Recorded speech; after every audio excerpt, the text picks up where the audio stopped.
Dear student, nitrogen के कार्बनिक यौगिकों का हम अध्ययन कर रहे थे। लास्ट टॉपिक था ये हमारा नाइट्रोजन के कार्बनिक यौगिक, जिसके अंदर हम डाइजो समूह की अभिक्रियाओं का पिछले टर्न में अध्ययन करा था। तो अभिक्रिया जिनमें डाइजो समूह अभिक्रिया के बाद उत्पाद में ही बचा रहता है, तो वे वाली अभिक्रिया दो प्रकार की अभिक्रियाएं। इस प्रकार की अभिक्रियाओं में डाइजो समूह उत्पाद में ही रहता है। तो पहला है एजाइडों का निर्माण, फॉर्मेशन ऑफ एजाइड्स। जब डाइजोनियम लवण के विलयन में ब्रोमीन तथा हाइड्रोजन ब्रोमाइड को डाला जाता है तो डाइजोनियम पर ब्रोमाइड बनता है। यह गर्म करने पर एरिल ब्रोमाइड बनाता है, लेकिन यदि इसे जलीय अमोनिया के साथ अभिक्रिया करवाई जाए तो एरिल एजाइड का निर्माण होता है। अभिक्रिया दे रखी है। फेनिल एजाइड का निर्माण हुआ CCH5N3। तो जब ध्यान रखना बच्चों, जब डाइजोनियम लवण के विलयन में ब्रोमीन तथा हाइड्रोजन ब्रोमाइड को डाला जाता है तो डाइजोनियम पर ब्रोमाइड बनता है। ये गर्म करने पर एरिल ब्रोमाइड CCH5Br। यदि इसे जलीय अमोनिया के साथ अभिक्रिया कराया जाए तो एरिल एजाइड का निर्माण होता है। अगली है अपचयन अभिक्रिया। यदि डाइजोनियम लवणों का अपचयन सोडियम सल्फाइड अथवा टिन क्लोराइड, सोडियम सल्फाइड अथवा टिन क्लोराइड व हाइड्रोजन क्लोराइड के साथ कराया जाए तो एरिल हाइड्रोजीन बनते हैं।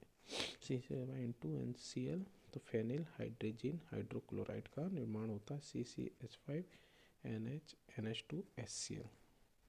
इसके विपरीत यदि डाइजोनियम लवणों का तीव्र अपचायकों के साथ अपचयन कराया जाए तो एनिलीन का निर्माण होता है। ठीक है जी। अगली है एजो सेवन अभिक्रिया। ये डाइजोनियम लवणों की बहुत महत्वपूर्ण अभिक्रिया होती है। एजो कपलिंग रिएक्शन जो इम्पोर्टेंट रिएक्शन है। इन अभिक्रियाओं की सहायता से कई एजो रंजक एजो डाई का निर्माण किया जाता है। जब डाइजोनियम लवणों की फिनोल, नेप्थोल अथवा एरोमेटिक एमिनो जैसे सक्रिय यौगिकों के साथ क्रिया कराई जाती है तो एजो उत्पाद बनते हैं। ठीक है तो जब डाइजोनियम लवणों की फिनोल या फिर हम कहते हैं नेप्थोल या एरोमेटिक एमिनो जैसे सक्रिय यौगिकों के साथ क्रिया कराई जाती है तो एजो उत्पाद, एजो कपलिंग या एजो उत्पाद बनते हैं। अभिक्रिया है डाइजोनियम साल्ट फिनोल के साथ अभिक्रिया कराई तो हमको क्या प्राप्त होता है? पेरा हाइड्रोक्सी एजोबेंजीन। और यदि एनिलीन के साथ में एन डाइमेथिल एनिलीन के साथ में अभिक्रिया कराएं एरोमेटिक एमिन जिसको हम कहेंगे तो हमको प्राप्त होगा पेरा डाइमेथिल एमिनो एजोबेंजीन। और यदि बीटा नेप्थोल के साथ अभिक्रिया कराएं तो हमको phenyl azo 2 naphthol, phenyl azo 2 naphthol चमकीला नारंगी लाल रंग से प्राप्त होता है। इसकी इंपॉर्टेंट है बच्चों, एक बार ध्यान से इसकी स्टडी कर लेना एजो कॉम्प्लेक्स रिएक्शंस की। अगला है युग्मन अभिक्रियाओं के कुछ जो महत्वपूर्ण बिंदु हैं उनके बारे में अध्ययन करेंगे। कपलिंग क्रिया सामान्यतः सक्रिय यौगिकों की पेरा स्थिति पर संपन्न होती है। ध्यान रखना बच्चों, कौन सी स्थिति? पेरा स्थिति। लेकिन यदि पेरा स्थिति पर कोई समूह जुड़ा हुआ हो तो युग्मन ऑर्थो स्थिति पे संपन्न होता है। युग्मन कभी भी मेटा स्थिति पे नहीं होता है। ठीक है, या तो ऑर्थो पे हो या तो पेरा पे होगा। अगर पेरा की पोजीशन पे कोई समूह जुड़ा हुआ है तो युग्मन की क्रिया किस पे होगी? ऑर्थो समूह पे संपन्न होती है। मेटा पे स्थिति पे कभी भी युग्मन की अभिक्रिया संपन्न नहीं होगी। जैसे पेरा क्रिसोल में युग्मन की क्रिया ऑर्थो एजो रंजक प्राप्त होता है। ठीक है, यदि दो OH समूह परस्पर मेटा स्थिति पर हों तो युग्मन अभिक्रिया त्वरित होती है और 20 अथवा 30 एजो यौगिक प्राप्त होते हैं। जैसे रिसोर्सिनोल एजो की अभिक्रिया कराई, ठीक है, तो सी से N2Cl, तो मोनो एजो उत्पाद प्राप्त हुआ। वापस से डाइजोनियम क्लोराइड के साथ जब क्रिया कराई तो उनको 20 एजो यौगिक एजो कंपाउंड, और ये वापस डाइजोनियम क्लोराइड के साथ अभिक्रिया तो 30 एजो कंपाउंड प्राप्त होता है, ठीक है। 20 एजो यौगिक और 30 एजो यौगिक का निर्माण होता है। यदि किसी यौगिक में एमिनो व हाइड्रोक्सी समूह विद्यमान हो तो हल्के अम्लीय माध्यम में युग्मन एमिनो समूह की ओरता स्थिति पर होगा, जबकि क्षारीय माध्यम में युग्मन हाइड्रोक्सी समूह की ओरता स्थिति पर संपन्न होता। जैसे ये विक्रिया है, एमिनो हाइड्रोक्सी समूह दोनों विद्यमान है, अम्लीय माध्यम में विक्रिया कराई तो युग्मन एमिनो समूह की ऑर्थो स्थिति पर होगा, जबकि क्षारीय माध्यम में युग्मन हाइड्रोक्सी समूह की ऑर्थो स्थिति पर संपन्न होता है, ठीक है।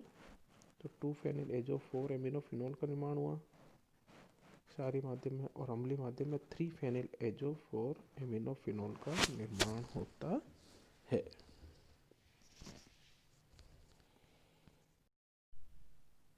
अगली रिएक्शन है, यदि किसी यौगिक में हाइड्रोक्सी समूह की पेरा स्थिति पर कार्बोक्सिलिक अम्ल अथवा सल्फोनिक अम्ल समूह उपस्थित हो तो यौगिक युग्मन में भाग लेता है और उसके अम्लीय समूह का एजो समूह द्वारा विस्थापन हो जाता है। अतः पेरा हाइड्रोक्सी बेंजोइक अम्ल तथा पेरा हाइड्रोक्सी बेंजीन सल्फोनिक अम्ल बेंजीन डाइजोनियम क्लोराइड के साथ क्रिया करके पेरा हाइड्रोक्सी एजो बेंजीन बनाते हैं। ध्यान रखना बच्चों, वापस बता रहा हूँ, यदि किसी यौगिक में हाइड्रोक्सी समूह की पेरा स्थिति पर कार्बोक्सिलिक अम्ल अथवा सल्फोनिक अम्ल उपस्थित हो तो यौगिक युग्मन में भाग लेता है और उसके अम्लीय समूह का विस्थापन हो जाता है। अतः पेरा हाइड्रोक्सी बेंजोइक अम्ल जो है तथा पेरा हाइड्रोक्सी बेंजीन सल्फोनिक अम्ल बेंजीन डाई एजोनियम क्लोराइड के साथ क्रिया करके पेरा हाइड्रोक्सी एजो बेंजीन बनाते हैं, ठीक है। क्या बनाते हैं? पेरा हाइड्रोक्सी एजो बेंजीन का निर्माण होता है। अगली है प्राथमिक तथा द्वितीयक एमिनो का युग्मन नाइट्रोजन परमाणु के साथ भी हो सकता है, जिससे डाइजो एमिनो यौगिक बनते हैं। तृतीय एमिनो के साथ युग्मन केवल नाभिकीय ही होता है।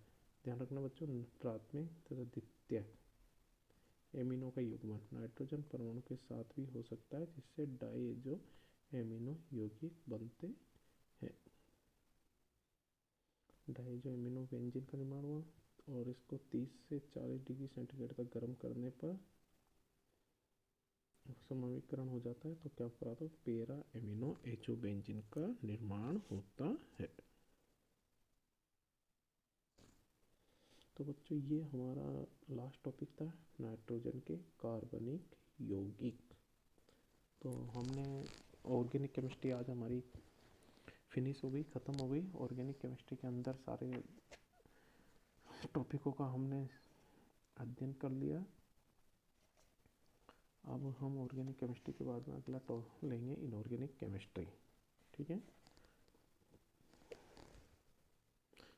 तो इनके क्वेश्चन आंसरों की स्टडी करना। नेक्स्ट टर्न पर हम इनऑर्गेनिक केमिस्ट्री का अध्ययन करेंगे।